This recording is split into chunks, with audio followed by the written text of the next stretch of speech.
Breaking news: the truce in Gaza has been extended in response to mounting international pressure on Israel to refrain from attacking civilians. The extension of the truce is one of the goals of U.S. Secretary of State Antony Blinken's upcoming visit to the region this week.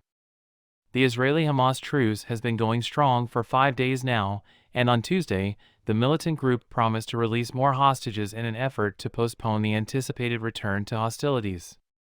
Meanwhile, Israel is facing mounting demands that it refrain from targeting Palestinian civilians during its next offensive. The truce was extended until Wednesday by both sides, and there are 2 more planned exchanges of hostages held by militants for Palestinians held by Israel. Israel, however, has promised to destroy Hamas by returning to the war with full force as soon as it becomes apparent that no more hostages will be released under the deal. U.S. Officials have reported that the Biden administration has instructed Israel to exercise greater precision in its operations in southern Gaza compared to its operations in the north, and to prevent significant further displacement and mass casualties among Palestinian civilians in the event that the offensive is resumed. Under White House ground rules, the officials spoke on the condition of anonymity. A diplomat spoke on condition of anonymity due to the sensitive nature of the talks, but revealed that CIA Director William Burns and David Barnea, head of Israel's Mossad intelligence agency, were in Qatar, a key mediator with Hamas, to discuss extending the ceasefire and releasing more hostages. An anonymous U.S. official has confirmed that Burns was in Qatar.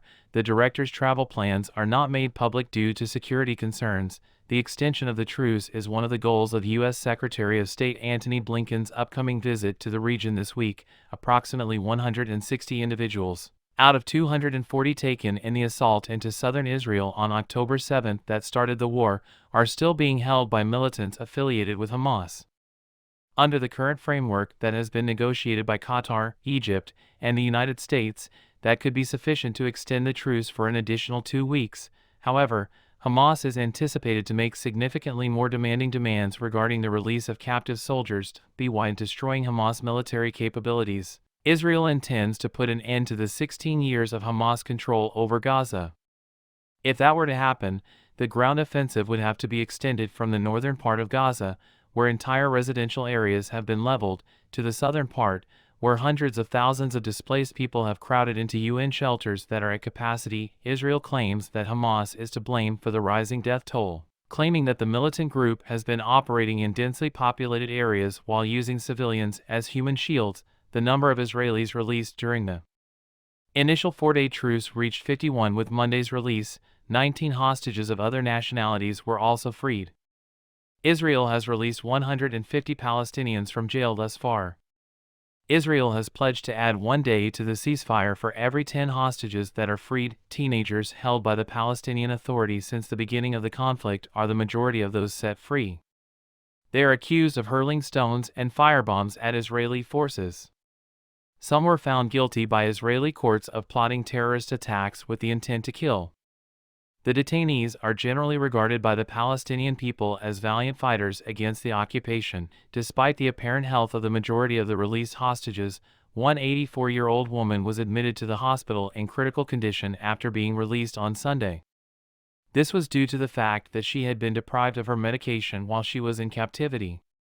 Details of their incarceration have begun to surface, although they have largely avoided public scrutiny. The 78-year-old hostage Rudy Munder was one of the first to speak to Israeli television after her release. She told Channel 13 that while she was in captivity, she was fed well at first, but that things became worse when food shortages set in.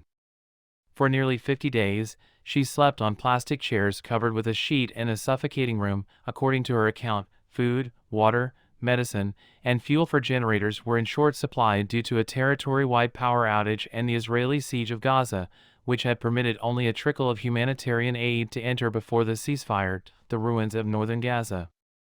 Thanks to the ceasefire, people living in northern areas, including Gaza City, have been able to go out and see the damage, as well as try to find and bury loved ones. Israeli footage from the ground offensive in northern Gaza shows almost every building damaged or destroyed.